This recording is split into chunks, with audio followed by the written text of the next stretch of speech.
Yes, be ready. Start. Learned counsel for the petitioner contends that since an application dated 22/4/2016 was made before the respondent bank to accept a demand draft for a sum of rupees 4 lakh towards outstanding dues and to intimate the petitioner in respect of any other outstanding so that the petitioner may clear the same, but neither any order has been passed on the application nor the bank draft tendered along with application has been accepted by the bank.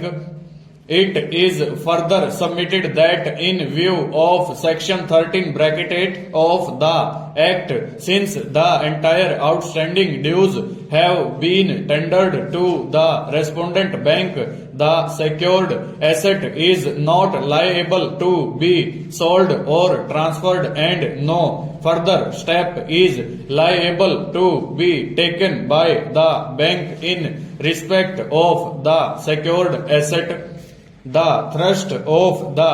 argument of the learned counsel for the petitioner is that since the petitioner had already tendered the total outstanding dues by means of a bank draft, the creditor bank cannot now proceed any further with the sale or transfer of the secured asset, and the liability of the petitioner is to be written off in view of the section 13 bracket 8 of the Act. A bare reading of the aforesaid provision goes to show that requirement is actual tender of the outstanding dues, including all costs, charges and expenses by the debtor to the secured creditor at any time before the date fixed for sale or transfer. It is only when the actual tender is made to the secured creditor before the date fixed for sale or transfer the provision places a restriction on the right of the secured creditor to proceed with sale or transfer of the secured asset and further prohibits the secured creditor to take any step for transfer or sale of the secured asset. The language of the section is very clear that tender to the secured creditor should be made at any time before the date fixed for sale or transfer. In the case in hand, admittedly, the respondent bank proceeded to auction the secured asset on 30/3/2016 for a sum of rupees 28,05,000 in favor of Shrimati Urmila Dikshit and Shrimati Manju Dikshit.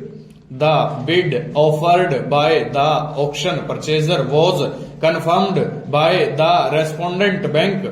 From the pleadings in the writ petition itself, it is clear that the application made by the petitioner before the respondent bank tendering a sum of rupees 4 lakh by means of a bank draft was dated 22/4/2016.